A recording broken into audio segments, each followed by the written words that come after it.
बिस्मिल्लाहिर्रहमानिर्रहीम। उम्मीद है हमारे तमाम देखने और सुनने वाले खैरियत से होंगे। आज की ये स्पेशल पॉडकास्ट है मुआज और मैं एक टॉपिक डिस्कस कर रहे थे, तो हमने सोचा आपके साथ भी इस बारे में अपने ख्यालात को शेयर किया जाए। बहुत ही जबरदस्त किस्म की तकरीर की थी इमरान खान साहब ने यूनाइटेड नेशंस के अंदर, और दूसरी तरफ एक इंतहाई भोंडी और घटिया तकरीर की प्राइम मिनिस्टर मोदी ने, इंडिया के जो प्राइम मिनिस्टर हैं। उन्होंने ये बताया कि जी वो चाय वाले हैं और इस तरह की बातें की उन्होंने। तो वो चाय वाली स्पीच जो थी वो यूनाइटेड नेशंस में हुई, इधर हमारे हैंडसम और बेहतरीन वजीर आजम साहब की बेहतरीन स्पीच यूनाइटेड नेशंस में आई। तो उसके ऊपर हम कंपैरिजन करेंगे और देखेंगे कि वजीर आजम की तकरीर कितनी जबरदस्त थी और कितनी बेहतरीन थी, और ऑन दी अदर हैंड हमारे जो दुश्मन मुल्क है उसने क्या क्या बेवकूफियां जो हैं उनका जो है वो उनका इजहार किया। जी मुआज, सबसे पहले आप बताइए जनाब, आप क्या समझते हैं इस कंपैरिजन के ऊपर? आपकी क्या राय है? अस्सलाम वालेकुम। क्या हाल है आपके? ठीक ठाक हैं जिल साहब? बिल्कुल। मेरा ख्याल है आज थोड़ी सी आपने जो बातें हैं ना वो रिवर्स कर दी हैं।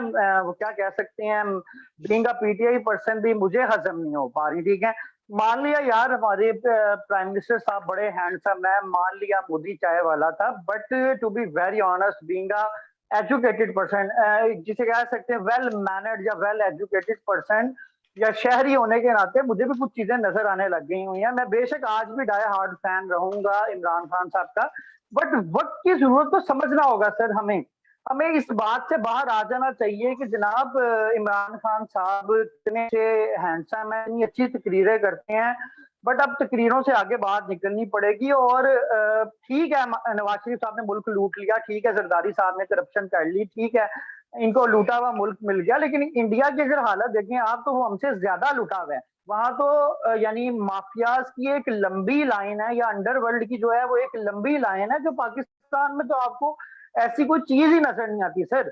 इंडिया गवर्नमेंट को तो जो एक अंडरवर्ल्ड माफिया है उससे बहुत ज्यादा समझ। और इवन डैड के मोदी की जो कबीना है उसमें 350 में से 170 लोग वो हैं जिसपे मर्डर चार्जेस हैं। ठीक है, इसका मतलब है उसको तो बिल्कुल ही वो यानी छोड़, उन्हीं के जिक्र करते रहना चाहिए। लेकिन हमें ये चीज समझनी चाहिए कि ये तकरीर का 20% हिस्सा जरूर हो सकता है, 10% हिस्सा जरूर हो सकता है, लेकिन 100% स्पीच ये नहीं हो सकती सर। हमारा जो एक इमेज था पाकिस्तान का वो खत्म हो गया है, इस लेवल पे पहुंच गया है कि न्यूजीलैंड इंग्लैंड की टीमें हमारे पास पाकिस्तान नहीं आना चाह रही। हम जितनी मर्जी कोशिश करने के, जी लाहौर बड़ा ब्यूटीफुल सिटी है, आप लोग आए, ये सारी चीजें हमें देखनी पड़ेंगी सर। इस चीज को हम आगे लेके चलेंगे। कुछ पॉइंट आपसे हम पहले पूछना चाहेंगे कि वो तकरीर में आपको ऐसे क्या प्लस पॉइंट्स लगे जो मुझे तो बिल्कुल नहीं कोई पॉइंट्स अच्छे लगे। अच्छा देखो, मैं बड़ी तारीफें कर रहा हूँ। देखो यार, मुझे वैसे ही लोग समझते हैं कि मैं एंटी एस्टेब्लिशमेंट और एंटी इमरान खान हूँ, तो मैंने कहा जरा सा मैं लाइन तब्दील करता हूँ और अपना सॉफ्टवेयर रीसेट करता हूँ। तो जैसे ही मैंने सॉफ्टवेयर रीसेट किया तो उसमें थोड़ा सा ग्लिच आ गया था।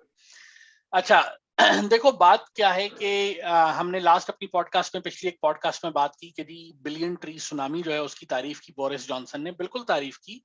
और अगर हम overall by just of it देखें तो overall it is an amazing initiative, इसमें कोई शक की बात नहीं है। हो कितना रहा है कितना नहीं हो रहा है ये एक अलहदा टॉपिक है, एक अलहदा बात है, लेकिन अगेन ये एक अच्छा इनिशिएटिव है जिसके बारे में पीएम ने जिक्र भी किया और बड़ी बड़ी अच्छी बात थी। लेकिन अगर आप अभी देखो ना, तो हमारे यहाँ अभी आपने न्यूजीलैंड की बात की, हम हमेशा हर चीज का इल्जाम जो है ना वो इंडिया पे डालते हैं, विच इज फाइन। इंडिया हमारा अगर फर्ज कर लेते हैं, या फर्ज क्या कर लेते हैं, इंडिया दुश्मन है, हमारा एक दुश्मन मुल्क है या मुखालिफ मुल्क है। दुश्मन बहुत स्ट्रॉन्ग वर्ड होता है, हम चले मुखालिफ यूज कर लेते हैं। कम से कम मुखालिफ मुल्क तो है ना हमारा। तो उसका तो काम ही ये है कि वो आपकी टांग खींचेगा। अगर आपकी राइवलरी है, इमरान खान साहब कभी, इज दिस इवन पॉसिबल कि इमरान खान साहब नवाज शरीफ के बारे में कुछ अच्छा सोचेंगे? मुमकिन ही नहीं है। मुखालिफ है ना आपस में, ये तो मुखालफत की यूं कह लें बेस होती है कि आपने दूसरे के बारे में गलत सोचना है। तो पहली बात तो इंडिया हमारे बारे में गलत सोचेगा, हम उसके लिए क्या कर रहे हैं, ये असल चीज है। अगर हम उसके लिए कुछ नहीं कर पा रहे ना, तो हमारा ये फेलियर है। हम इंडिया को जितनी मर्जी गालियां देते रहे, इसका कोई फायदा नहीं है। अच्छा, दूसरी चीज, खान साहब की स्पीच में जो वाहिद अच्छी बात थी वो बिलियन ट्री सुनामी का जिक्र ही था, एनवायरमेंट के लिए। मैंने आपसे ऑफ द रिकॉर्ड जिक्र कर रहा था, तो मैंने कहा जरा लोगों को, वो कहते हैं ना क्लिक बेटिंग, तो मैंने कहा टॉक बेटिंग के जरिए से लोगों को जरा लेकर आते हैं और उनको बात सुनाते हैं। बातें थोड़ी तल्ख हैं और शायद हमें अच्छी भी ना लगें, क्योंकि जाहिर सी बात है जब हमारा दुश्मन जो है उसकी कोई बेहतरी सामने लाई जाए ना तो हमें बुरा लगता है।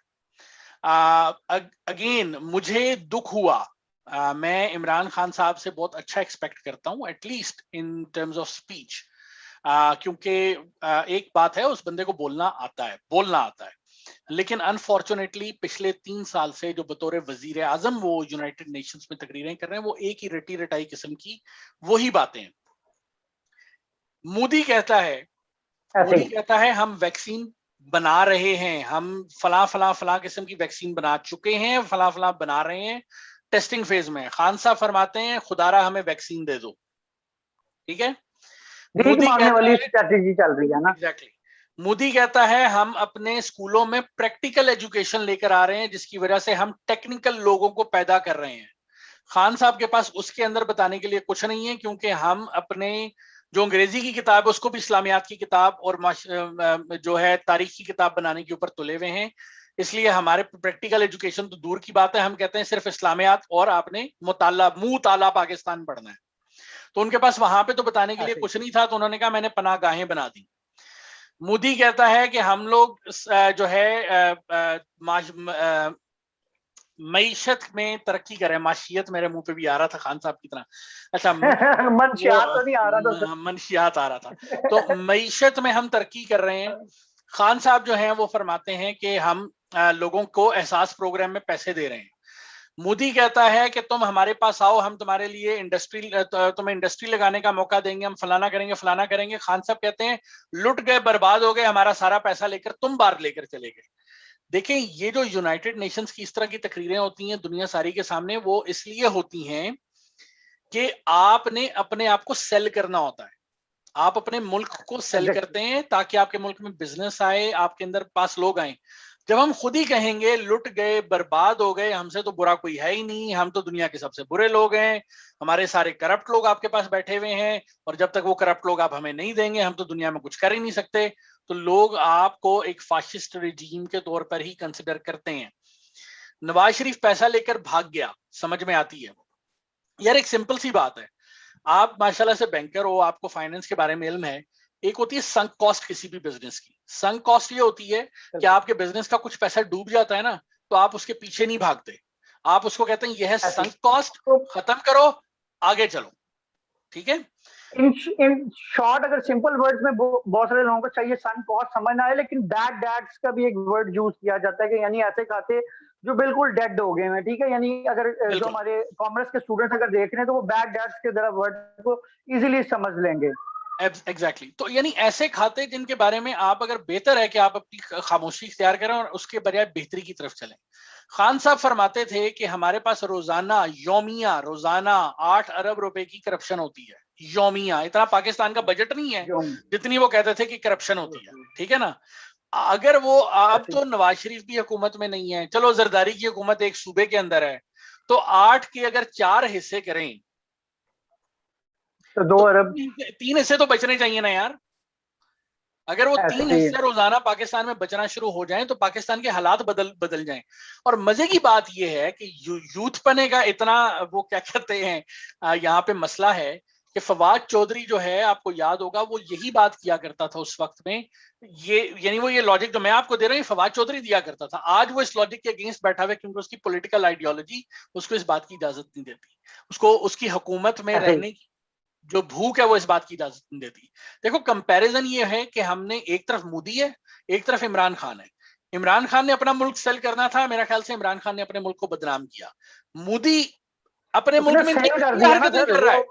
हमें नहीं पता कि वहां पे किसानों के साथ क्या हो रहा है, हमें नहीं पता वहां पे मजदूरों के साथ क्या हो रहा है, हमें नहीं पता कि वहां पे कश्मीर में क्या हो रहा है, वहां पे मुख्तलिफ जो उनकी अलहदगी पसंद तरीके हैं वो क्या चल रही हैं, सब कुछ हो रहा है। लेकिन did he talk about even one thing? Right? हमें नहीं पता कि टीटीपी को इंडिया सपोर्ट करता था, आज भी करता है, क्योंकि वो पाकिस्तान के अगेंस्ट है। लेकिन टीटीपी का वकील कौन है, इंडिया या पाकिस्तान है? तो ये हमारे लोगों को अपना ज़हन खोलने की जरूरत है और सोचने की जरूरत है। जी सॉरी, मैं कुछ ज्यादा जज्बाती हो गया। देखिए, नहीं नहीं, देखिए आपकी कुछ बातें से कुछ नहीं, मतलब 80% बातें बिल्कुल ठीक है। देखिए मैं भी यही बात करना चाहूंगा। मेरे जो दोस्त अब आप पीटीआई के स्पेशली मेरे फैंस या मेरे दोस्त अब हैं, उनको मैं यही जरूर एक मशवरा देना चाहूंगा, भाई थोड़ी सी आंखें खोल लें। एक आम गरीब मजदूर मिस्त्री जो है, उसको ये फर्क नहीं है कि आप बाहर जाके अमेरिका में बैठ के ये बातें बता रहे हैं कि भाई नवाज शरीफ पैसा ले गया। एक आम कॉमन पर्सन के लिए सोचना पड़ेगा आपको हर सूरत में। देखिए महंगाई का इस कदर आलम हो गया है। ठीक है, मैं कहता हूँ इंडिया में भी महंगाई है, इंटरनेशनली पेट्रोल प्राइसेस इंक्रीज हो रहे हैं, सब कुछ सारे फैक्टर्स फैक्टर्स की बातें मुझे समझ आ सकती हैं, आपको समझ आ सकती हैं, 5% पढ़े लिखी अवाम को समझ आ सकती है। 95% सर मेरी आपके जैसी ऐसी अवाम है जिसको सिर्फ सुबह उठ के रोटी की फिक्र होती है। और आप भी आपने बातें की कि जी पनाह गाहें दी, हमने हेल्थ कार्ड दिए, इसमें हमने ऑलरेडी भी वैसे बात की थी कि ये सारे पुराने शोबे थे। ये सारी चीजें गवर्नमेंट की 5% कामों में आती है। और प्लस आपने जो बात की कि billion tree tsunami, sir billion tree tsunami का भी अगर मैं देखूं, मेरे पॉइंट ऑफ व्यू से देखें तो आप मुल्तान के अंदर सारे जो आमों के दरख्त थे वो खत्म कर देते हैं। ठीक है, सरगोदा में जो संतरे के यानी जो बागात थे वो सारे खत्म होते जा रहे हैं। डीएचए आपका बॉर्डर तक पहुंच गया। लाहौर में जो करीब से फसलें आती थी, जो आपको दूध मिलता था, इंशाल्लाह हम यानी इंडिया में भी जो, डीएचए बनाएंगे। हाँ मैं वही तो कह रहा हूँ, डीएचए इंडिया में तो जरूर बना लेंगे, लेकिन ये सोसाइटीज का एक कल्चर जो हमने इतना फैला दिया है कि लाहौर को दूध जो सप्लाई है वो अब साहिवाल से पहले कहीं आता नहीं है, जिसकी वजह से कॉस्ट बढ़ रही है। यानी कोई एक सेक्टर को तो रोका जा सकता था। बिलियन ट्री सुनामी का क्या मतलब है कि लाहौर में मुझे 4 दरख्त तो नजर आए।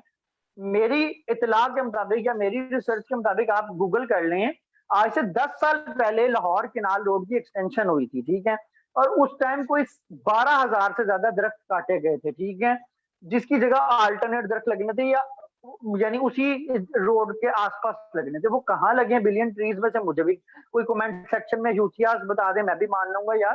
प्लस आप 72 घंटों का प्रॉपरली अगर मोदी का विजिट देखें सर, वो 24 वफूद से मुलाकात कर रहा है, उसके बाद जहाज में बैठ के 2 वफूद से और मुलाकात कर रहा है। वापस जब वो आता है इंडिया में तो जो प्रोटोकॉल उसको लेने के लिए आता है वो उस प्रोटोकॉल के साथ जाने से इनकार करता है। वो कहता है नहीं आप लोग चलो, वो 2 वफूद से और मुलाकात करता है। और अगर आप उसकी स्पीच देखें, देखें बचपन से हम एक बात सुनते आए हैं कि अगर मुखालिफ को हराना है ना तो उसके अपने आप को बेहतर कर लो। तो इमरान खान साहब को हमारा लाने का मकसद यही था कि यार हम इतने अपने आप को बेहतर कर लें कि इंडिया को हम पीछे छोड़ दें तरक्की में। बट यहाँ तो उल्टा ही साहब हो जा रहे हैं। तो मैं ये समझता हूँ कि बीइंग अ पीटीआई सपोर्टर, ये मेरा सारे पीटीआई दोस्तों को है कि यार ठीक है सपोर्ट करो, लेकिन अब प्रैक्टिकली या सोशली इमरान खान साहब जो है ना वो सोशल मीडिया को बड़ा फॉलो करते हैं, तो मैंने सुना है इस बात को तहरीकों को लाना चाहिए कि इमरान खान साहब बस कर दो, ये जो चोर चक्के हैं इनको छोड़ दो, कोई प्रैक्टिकल काम की तरफ आ जाओ, इन्वेस्टमेंट की तरफ आओ, कोई बाहर के मुल्कों को दिखाओ कि भाई एक गवादर का पोर्ट इन्होंने पकड़ा हुआ है। और वो भी पिछले 20 माह से तो चाइना वजीर आजम साहब भी इस पे तपे हुए हैं कि भाई वो उसका जो प्रोसेस चल रहा था वो बिल्कुल रुका हुआ ना होने के बराबर काम है। और हम बड़े शोर मचा रहे हैं कि हमने ये कर दिया वो कर दिया, प्रैक्टिकली कुछ भी नहीं हो रहा, टू बी वेरी ऑनेस्ट। यही तो देखो, यही प्रॉब्लम है कि आप, 2 चीजें होती हैं आपके पास जिंदगी में। पहली चीज ये होती है कि आपने जिंदगी में दूसरों के ऊपर बातें करनी है या आपने जिंदगी में कुछ करना है। ऑल तो मैं हमेशा से इमरान खान का मुखालिफ रहा हूं। उसका रीजन एक बहुत बड़ा ये है कि मुझे इमरान खान से पर्सनली कोई प्रॉब्लम नहीं है, मुझे या पीटीआई से प्रॉब्लम नहीं है, मुझे असल में तहरीक इंसाफ की बेसिक आइडियोलॉजी से प्रॉब्लम है। मेरा ख्याल से तहरीक इंसाफ एक राइट की पार्टी है, एक एक्सट्रीमिज्म की बात करती है। मेरा ख्याल से वो एक मजहबी किस्म की यानी लिबरल मजहबी पार्टी है। और मैं जरा लेफ्टिस्ट आदमी हूँ, तो मैं लेफ्ट की सोच रखता हूँ। मैं आजादी इजहार राय का यूं कह लें हामी हूँ। लेकिन अगर आप इमरान खान को ओवरऑल पर्सपेक्टिव में देखें ना, इस वक्त यही तो प्रॉब्लम आ रहा है, यही तो मसला आ रहा है कि वो सवाए बातों के इस वक्त कोई चीज सामने नहीं आ रही। मैं आपसे बात की ना, इंडिया ऐसा नहीं है इंडिया के अंदर कोई दूध और शहद की नहरें बह रही है। इंडिया ने कुछ चीजों में, इंडिया में और हम में जो मेजर डिफरेंस है ना वो ये है कि पिछली पॉलिसीज का तसलसल बरकरार रखना। ये वैसे एक चीज अच्छी है कि पिछले 3 अदवार में चाहे चलो प्रो नाम चेंज कर दिया, लेकिन एटलीस्ट जो प्रोजेक्ट था ना उसकी बेस वही रही। बेनजीर इनकम सपोर्ट प्रोग्राम एक सोशल का प्रोग्राम था, सोशल एक्सक्यूज मी वेलफेयर का, इसको आगे लेकर चले, अच्छा हुआ। लेकिन कई ऐसे अस्पताल थे जो परवेज इलाही के दौर में बने थे और ये नून लीग वालों ने उनको खत्म कर दिया। तो ये जो तसलसल है ना आपकी अच्छी पॉलिसीज का, ये बहुत जरूरी है। अनफॉर्चुनेटली पाकिस्तान में ऐसा नहीं होता। और अगेन जब आप दुनिया में जाते हैं, आप शहरियार अफरीदी पाकिस्तान का एक रिप्रेजेंटेटिव था जिसने यूनाइटेड नेशंस में जाके बात करनी थी, अपने ख्यालात का इजहार करना था, और वो 2 दिन पहले क्या कर रहा है, बैठा हुआ है सड़कों के ऊपर घूम रहा है, वीलॉग्स बना रहा है और कह रहा है ये देखो अमेरिका तुम्हारी ये है इनकी घटिया हरकतें, ये इनका घटिया माशरा। तो वहां पे करने क्या गए अगर इतना घटिया माशरा है? तो ये चीजें हमें थोड़ा सा अब समझने की जरूरत है कि इट्स नॉट दैट आप कह लें कि इतना आसान चीज नहीं रही जिसके ऊपर हम कहेंगे यार ये क्या सूरत है। एनीवेज मेरा ख्याल से now it's time to work on few things. अगर ये पुराने सियासतदानों को छोड़ के कोई काम करना शुरू कर दे ना, ये नैब का चेयरमैन हो गया, ये जरदारी साहब ने वही बात है, एक दफा बड़ी अच्छी बात की थी, उन्होंने कहा था कि नैब और मईशत जो है ना वो इकट्ठे नहीं चल सकते। तो आज देखा जाए तो हर कोई यही बात कर रहा है। तो फिर वो आसिफ अली जरदारी की बात तो ठीक हो गई ना, क्योंकि देखो दुनिया में आई थिंक नून लीग का कोई एक वो था, उसने एक बात बोली थी, उसने कहा था कि चाइना की मईशत जो है ना वो करप्शन पे चल रही है ऐसे। और ये उसके ऊपर हमारे पीटीआई वाले दोस्त जो थे ना, उन्होंने बड़ा शोर शराबा किया था कि ये क्या हो, ये क्या बात हुई, ये क्या बात हुई। दुनिया में तमाम मईशतें, जितनी भी बड़ी मईशतें हैं, वो तकरीबन माजरत के साथ ब्लैक मनी पे ही चलती हैं। आप उसको करप्शन कहें या ब्लैक मनी कहें, ब्लैक मनी पे। तो आपका चाहे वो अमेरिका की हुकूमत है, अमेरिका की मनी ड्रग और असलहे पे चलती है। चाइना की जो इकोनॉमी है वो भी ड्रग के ऊपर चलती है। तो यानी अब बंदा किस किस का नाम ले, बातें वो हैं ये यहाँ पे इनको अब ये समझने की जरूरत है कि ये this are not this is not the right way कि आप दूसरों पे उंगली उठाते हैं और खुद कुछ ना करें। ऐसे ऐसे बिल्कुल आपकी बात ठीक है। चलें, ये तो आपने दोनों ऐसे ममालिक की मिसालें दे दी जो गैर मुस्लिम है, ठीक है, अमेरिका भी कह लें या चाइना भी कह लें। मैं अक्सर मेरे दोस्तों के साथ मेरा यही इख्तिलाफ हो जाता है, मेरे जो दोस्त हैं वो अक्सर एग्जांपल्स दे रहे होंगे तुर्की की, ठीक है, प्लस मलेशिया की या दुबई की। तो मैं उनको यही बातें तीनों को कहता हूँ कि भाई सिंगापुर जैसे मुल्क जो है उसकी आधी इकोनॉमी जो है वो अल्कोहल से आती है, ठीक है। अगर आप दुनिया में लग्जमबर्ग एग्जांपल देखें तो लग्जमबर्ग की इकोनॉमी का 50% पोर्नोग्राफी से आता है सर, ठीक है। तो या तो आप वही वाली आप वाली बात, या तो आप अपनी आइडियोलॉजी चेंज कर लें, या फिर आप तरक्की पजीर की लिस्ट से निकलना की तरफ चले जाएं और फिर इस्लाम आइडियोलॉजी जो है ना उसी पे लेकर चलें, जहां आप ऊंटों पर सफर शुरू कर दें और वो जो शाही महल और इस तरह की चीजें ख्वाब देखना भी छोड़ दें ना। अगर आपने दुनिया के साथ कंपीट करना, आप तुर्की की एग्जांपल ले लें, आप मलेशिया की ले लें, इवन दुबई की ले लें, सर वहां पे अल्कोहल की इनकम हमारी सोर्स से ज्यादा है, ठीक है।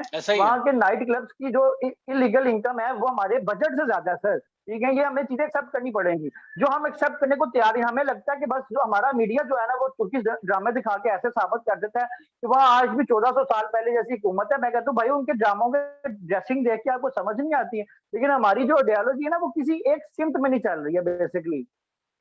देखो यही बात है। अब जिस तरह से एज एन एग्जांपल एक और अच्छी बात का मैं जिक्र कर देता हूँ, वो है कश्मीर।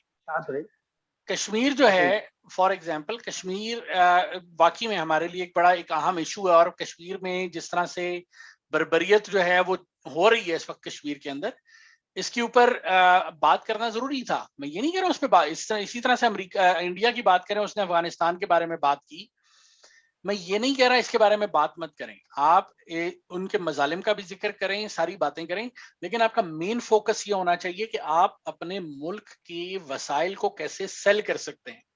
लेकिन यार माजरत के साथ हमारे पास सेल करने के लिए भी तो कुछ नहीं है ना। आप मुझे ये बताएं कि हमारे अतराफ में जितने लोग हैं उन सारों ने अफसर बनना है, ये सबसे बड़ा प्रॉब्लम है। और ये मैं समझता हूँ, मैं as an individual, as a Pakistani, मेरे अंदर भी ये प्रॉब्लम है। दुनिया में वही मुल्क तरक्की करते हैं जिनके अंदर आप जो ट्रेड्स हैं उनको आप वो देते हैं, बढ़ावा देते हैं। जिस तरह से प्लम्बर्स हो गए, कारपेंटर्स हो गए, और आप उनको इज्जत देते हैं, ठीक है ना। आपकी कार मैकेनिक्स हो गए, हम कार मैकेनिक को कहते हैं उस्ताद और पीछे उसको कह रहे होते हैं ये बड़ा गंदा आदमी है। तो कहने का मकसद ये, जब तक हम इन लोगों को इज्जत देना नहीं शुरू करेंगे, इन प्रोफेशंस को इज्जत देना नहीं शुरू करेंगे, इनके वसाइल को नहीं बढ़ाना शुरू करेंगे, तब तक मसला हल होने नहीं जा रहा मेरा ख्याल से। ऐसे ही ऐसी बिल्कुल आपकी बात सही है कि देखिए मैंने एक दफा पहले भी एक पॉडकास्ट में शायद कहा था, ये अलग से एक वीडियो में बात की थी कि आप टेक्निकल एजुकेशन पे जब तक फोकस नहीं देंगे हम ऐसे आप वाली बात भी मैं कंटिन्यू लेके चलूंगा कि ठीक है 100% जो तकरीर का आपका स्क्रिप्ट था भाई उसमें 10-20% आपने ये बातें कर दी। अभी आप कह रहे हैं पाकिस्तान में कैसे सेल आउट किया जा सकता है, वो बड़े अच्छे मौके हैं।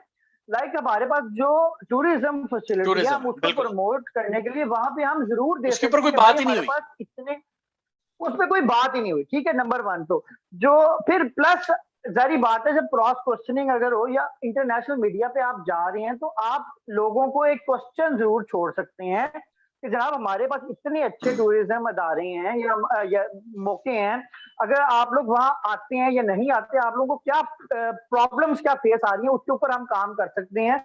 इंटरनेशनल मीडिया हमें ये सवाल बताए। प्लस हमारे पास टेक्सटाइल सेक्टर बहुत अच्छा है सर, जो हम सिर्फ नाम का ही रह गए चले, या इवन दैट अभी भी हम गंदुम में बहुत अच्छी प्रोडक्शन दे रहे हैं, हम राइस में बहुत अच्छी प्रोडक्शन दे रहे हैं, हम कपास में बहुत अच्छी प्रोडक्शन दे रहे हैं। ये वो 5-6 फिर भी पॉइंट्स हैं जिसको आप पाकिस्तान को सेल आउट कर सकते थे, बट किसी एक टॉपिक पे भी बात नहीं हुई और टोटल बात यही हुई कि जनाब मर गए, लुट गए, तबाह हो गए, खा नहीं, गया अब यानी मुल्क, ये ये जो हो हम गया बात वो। कर रहे हैं कि जी हमारी दौलत लेकर जो लोग तुम्हारे सेफ हेवंस में बैठे हैं गरीब ममालिक की, नेटफ्लिक्स पे एक डॉक्यूमेंट्री है I think bad boy billionaires. वो इंडिया के जितने बड़े बड़े बिजनेसमैन हैं, जिस तरह पाकिस्तान में एक एस्टेब्लिशमेंट है, तो इंडियन एस्टेब्लिशमेंट का जो मेजर पार्ट है ना वो इन खास किस्म के बिजनेसमैन जो है ना उनके ऊपर मुश्तमिल है। तो वो इंडिया का बहुत सारा, क्योंकि इनका सियासत में बहुत इंटरफेरेंस है, तो वो पैसा लेकर बिलियंस ऑफ डॉलर्स लेकर भागे हुए हैं इंडिया से, क्योंकि इंडिया की मैशत बहुत बड़ी है, उनके लिए billions of dollars is nothing, वो लेकर भागे हुए हैं। अब आप यूके को गालियां देंगे तुम्हारी वजह से मेरा पैसा लेकर भाग गए हैं, तो आप इस पे काम क्यों नहीं कर रहे कि आपके मुल्क से पैसा जा ही ना सके। आप ये बताएं जी हमने करप्शन पे ये मेजर्स किए हैं, अब हमारा ये मनी लॉन्ड्रिंग एक्ट आ गया क्योंकि आपका नाम फैटिफ की ब्लैक लिस्ट में है। आपका नाम इस तरह से नहीं निकलेगा कि खुदा का वास्ता हमें पैसे वापस कर दो, आपका नाम निकलेगा हमने ये मेजर्स नहीं है। अच्छा बाय द वे ये बात हो सकती थी यार कि हमने फैटिफ के लिए फला फला फला फला पॉइंट्स किए और हमारा एंटी मनी लॉन्ड्रिंग एक्ट इतना जबरदस्त हो चुका है कि पाकिस्तान से मनी लॉन्डर होना बिल्कुल नामुमकिन हो चुका है, ताकि लोगों को पता लगे हमने क्या काम किया। राइट, ये करने के बजाय हम कह रहे हैं लोग पैसा लेके भागे, मैं खुदा दा वास्ते मेरा पैसा वापस कर दो, वो पैसा वापस नहीं आना, ये इनकी सोच है वो ऐसे ही है बिल्कुल। और यहाँ पे हम इसको कंक्लूजन करने की तरफ आते हैं, तो एक चीज जो अभी रिसेंटली हुई है वो हम डिस्कस कर लेते हैं कि शहबाज शरीफ साहब को लंदन जैसे मुल्क में यानी बरतानिया जैसे मुल्क ने भी क्लीन चिट दे दी, किसी कोई मनी लॉन्ड्रिंग नहीं हुई।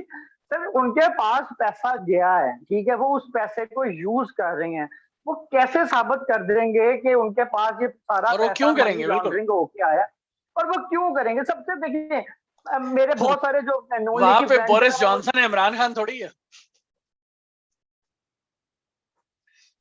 मेरा।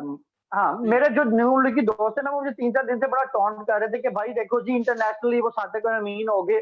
मैंने कहा भाई ठीक है, मैंने कहा सबसे पहली गलती, मैंने कहा सबसे पहली गलती यही है, नहीं मैंने कहा सबसे पहली गलती यही है कि इमरान खान साहब ने ये जो केसेस किए वहां पे, ठीक है, और नंबर 2 जाहिर सी बात है जिस मुल्क के पास सर पैसा हो बिलियन ऑफ डॉलर्स में, वो उसको यूज कर रहे हैं अपने तरक्याती मंसूबों के हवाले से, अपने फलाह के लिए, वो क्यों आप मेरे पास एक एम्प्लॉय आ जाता है या मेरे पास एक कस्टमर आ जाता है, मुझे पता भी है, जैसे मैं एग्जांपल के तौर पे आपको नाम भी यहाँ ले लेता हूँ, इस्लामिक बैंकिंग में मैं था 3.5 साल, मैंने मिजान बैंक में यूज किया, ठीक है, हमारी एक ब्रांच था, ब्रांच का नाम नहीं यहाँ पे लेना चाहूंगा, अभी भी वो अकाउंट उठ के एक इस्लामिक बैंक में गया है, आतिफ असलम साहब का अकाउंट मौजूद था हमारे पास, ठीक है, मैं ऑन एयर ये बात कह देता हूँ, कोई इसमें बुराई नहीं है, लेकिन मैं बताना जो बेसिकली चाह ये रहा हूँ कि आतिफ असलम साहब का अकाउंट था हमारे पास, और मिजान बैंक इस्लामिक का रूल था कि जनाब ये जो म्यूजिक से पैसा कमाया गया है या किसी और यानी इस तरह के सर जो पैसा है ना वो बैंक में अकाउंट नहीं खुल सकता, ठीक है। आतिफ असलम साहब ने एक मेजर अकाउंट यानी अपना एक बिजनेस था जो भी यानी फ्रंट बिजनेस था वो शो किया हुआ था, उसकी बेस पे वो अकाउंट चल रहा था हमारे पास, और उसके अंदर बिलियंस रुपीस पड़े, बिलियन तो नहीं कह सकते, यानी ऑलमोस्ट कोई 100 मिलियन का अकाउंट था वो, इससे भी ज्यादा का अकाउंट था, ठीक है। अच्छा। और वो चल रहा था रनिंग में। उसके ऊपर बड़ा कुछ लोगों ने इतराज किया, हमारे स्टाफ ने उठाई ये बातें कि जनाब ये कैसे चल रहा है। तो हमारे शरिया वालों ने कहा कि जनाब वो जो मर्जी करता रहे, वो उसका अपना हेडेक है। जो हमारे पास जो चल रहा है ना, उसकी जो लीगल डॉक्यूमेंटेशन के मुताबिक वो तो फलाना बिजनेस कर रहा है जिसकी वजह से उसको ये पेमेंट्स आ रही हैं। और मल्टीपल टाइम्स बड़े बड़े अमाउंट्स के जो बाहर के जो कॉन्सर्ट्स के उसके चेक्स थे वो आते होते थे और इनकैशमेंट होते थे। अगर ये हमारे मुल्क का ये वाला हिसाब है कि जनाब एक बंदा जिसको हमें पता, मैं आतिफ असलम साहब को गलत नहीं कह रहा, वो उसका पेशा है, वो उससे अर्न कर रहा है और वो पाकिस्तान का एक बड़ा अच्छा, मैं सिर्फ यहाँ लोगों को समझाने के लिए ये बात बताना चाह रहा हूँ कि जनाब किसी भी मुल्क में जो बैंकिंग सेक्टर है वो कभी भी आपको नहीं कहेगा कि जनाब ये तो पैसा तो मनी लॉन्डर होके आया है, ये तो पैसा इलीगल वे से आया है। उससे ना सिर्फ उस आदमी की तो बेइज्जती होगी, एक बैंकिंग सेक्टर एक ऐसा सेक्टर है जिसकी बहुत रिप्यूट होती है किसी भी मुल्क में, ठीक है। आज आप उठ के किसी बात कह देना कि जी एचबीएल में ये वाला मैटर हो गया, ये एमसीबी में एक मैटर हो गया, तो ये मुल्क की बेइज्जती तो होती है, साथ में वो एक बहुत बड़ा जो फाइनेंशियल इदारा होता है उसकी रिप्यूट खराब हो जाती है।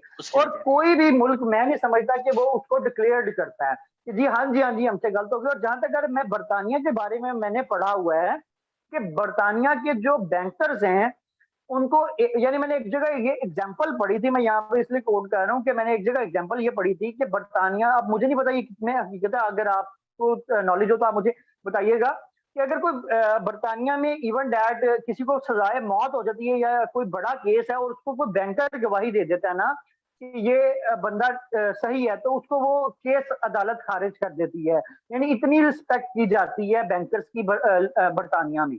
और उसके अलावा जो यानी बरतानिया का ही ये हाल था कि बैंकर्स के पास टाइम नहीं है तो लोग उनको रिश्ता तक नहीं देते। ये एक मजाक का फैक्टर भी है, ठीक है। तो आप ऐसे मुल्क से एक्सपेक्ट करें कि वो बताएंगे कि जी जी ये हमारे ऑफिसर थे, ये हमारा बैंक था, ये हमारा कानून था, ये ब्रीच हुआ है और इसके तहत ये मनी लॉन्ड्रिंग हुई, तो ये हमसे बड़ा तो बेवकूफ कोई नहीं। ये मेरा ख्याल से ये वाकई में इंतहाई और मेरा ख्याल से अब हमारी आम आवाम को थोड़ा सा ये सोचने की जरूरत है, थोड़ा सा ये सोचने की जरूरत है कि पाकिस्तान जो है उसके हुक्मरान, चाहे वो पीपल्स पार्टी की पुरानी हुकूमतें रही, चाहे वो नवाज शरीफ की है की रही या अब इमरान खान साहब की है, ये सारे हमें माजरा या इसके अलावा फौजी जर्नैलों की हुकूमत थी, ये इन सारों का काम जो है ना असल में ये बेवकूफ बनाना होता है आवाम को। आवाम को बेवकूफ बनना चाहिए। मैं फ्रेंकली बताऊं, आवाम जो जब किसी पार्टी को किसको फेवर कर रही होती है ना तो उसको थोड़ा बहुत बेवकूफ बनना चाहिए, लेकिन थोड़ी सी चीजें जो होती है ना वो अकल की होती है। जिस तरह मैं एक एग्जांपल देता हूँ, पीपल्स पार्टी जो है वो हर आजकल जब भी बारिश होती है ना तो कहती है देखो हमने पानी निकाल दिया। ओ भाई पानी निकाल दिया तो उसको उल्लू दे मेरे, मैं सॉरी, तुमसे बंदा ये पूछे पानी आया क्यों है, राइट? तुम अगर 13 साल से एक जगह काम कर रहे हो तो ठीक है, एमक्यूएम ने ड्रेनेज सिस्टम तबाह किया हुआ था। ये भी एक हकीकत है कि मुस्तफा कमाल साहब जिनकी आज लोग उनको सर पे उठा के घूमते हैं, उन्होंने नाले तक बेच के उसके ऊपर बिल्डिंग्स बना दी थी, ऐसे ही। ठीक है ना। मुस्तफा कमाल जितना करप्ट इंसान कराची की तारीख में कभी नहीं आया। मुस्तफा कमाल ने नाले बेचे, उनके अंदर कंक्रीट भर के उसके ऊपर बिल्डिंग्स बनवा दी, तो अब जाहिर सी बात है ड्रेनेज कहां से होगी, ड्रेन तो रहेगा नहीं कोई। तो आपको इतने अरसे के अंदर कम से कम नए ड्रेन्स बना लेने चाहिए थे 13 साल के अंदर। तो ये कसूर पीपल्स पार्टी का है, ठीक है। इस चीज पे मेरा नहीं ख्याल as a People's Party supporter मुझे सोचना चाहिए कि यार तुम क्या मैं उसके ऊपर उनको फेवर करना शुरू कर दूं। वो एमक्यूएम 13 साल पहले थी, 13 साल में तुमने क्या किया अब ये बताओ। ये चीजें जो है ना, ये हमारी आवाम को सोचने की जरूरत है कि किन चीजों पे बेवकूफ बनना है, किन पे नहीं बनना। कुछ चीजें अकीदत में होती हैं, कुछ चीजें ऑपरेशनल होती हैं। ऑपरेशन में कोई अकीदत नहीं होती, ऑपरेशन में आप सीधा ऑपरेशन करते हैं। तो खैर हमारे लोगों को आई होप ये बात जल्द से जल्द समझ आ जाए कि जब हम अपनी पार्टी जिसको हम सपोर्ट कर रहे हैं उसकी क़यादत का गिरेबान पकड़ना शुरू कर देंगे, उस दिन हमारे मुल्क के मसाइल भी हल होना शुरू हो जाएंगे। क्योंकि ये चीजें आज हमें सोचने की जरूरत है कि हमारा मुल्क इस दहाने पे इसलिए पहुंचा कि किसी ने इस्लाम का नारा लगाया, हम उसके पीछे हाथ बांध कर चल पड़े। किसी ने इंसाफ का नारा लगाया, हम उसके पीछे हाथ बांध कर चल पड़े। किसी ने करप्शन का नारा लगाया, हम उसके पीछे हाथ बांध के चल पड़े। और मजे की बात यह है कि यही नारा नवाज शरीफ ने भी लगाया था, यही नारा, उसी नारे के पीछे लोग चल पड़े हैं, पीटीआई के पीछे। गुर्बत और अवाम का नारा लगाया पीपल्स पार्टी ने, लोग आज भी उनकी बात कर रहे हैं। लेकिन उन्होंने इन तमाम नारों के लिए किया क्या? यकीन मानिए अगर वो 5% काम भी कर लेना ये सारी पार्टियां मिलके, तो आज मैं और आप बैठे ये रोने ना रो रहे हो, मैं और माज मेरा ख्याल से बैंकिंग सेक्टर की कोई बात कर रहे हो, आईटी सेक्टर की कोई बात कर रहे हो, हम मुख्तलिफ कोई बातें कर रहे हो। हमें कोई शौक नहीं होता कि यहाँ पे इस तरह से बैठ के बकवास करें। हम ये बातें इसलिए करते हैं यहाँ पे बैठ के कि हमारा भी दिल जलता है। अनफॉर्चुनेटली हम भी पाकिस्तानी हैं यूथियों की तरह। तो ये चीज हमें सोचनी चाहिए कि हमने किस चीज पे जो है वो अपना कॉम्प्रोमाइज जो है ना वो खत्म कर देना चाहिए। तो उम्मीद आपको हमारी ये पॉडकास्ट पसंद आई होगी। अगर आपको किसी बात से एतराज है या आपको इवन हमारी किसी बात से आप कह लें इख्तिलाफ भी है या आप हमसे एग्री भी करते हैं, तो दोनों सूरतों में कमेंट्स में हमें जरूर बताइएगा। और अगर आप समझते हैं कि हमें किसी टॉपिक पे डिस्कस करना चाहिए, किसी खास ऐसे टॉपिक पे, सोशल इशू पे या किसी भी नॉलेज फुल टॉपिक के ऊपर, तो we will try to find out somebody who is really an expert in that topic, और आप हमें बताइए, हम इंशाल्लाह ताला उस चीज को भी अपने चैनल के ऊपर लेकर आएंगे। आपकी आराह से ही हम अपने आप को बेहतर बना सकते हैं। इसके साथ ही आपसे इजाजत चाहते हैं। अपना ख्याल रखिए, खुश रहिए, आबाद रहिए। खुदा हाफिज।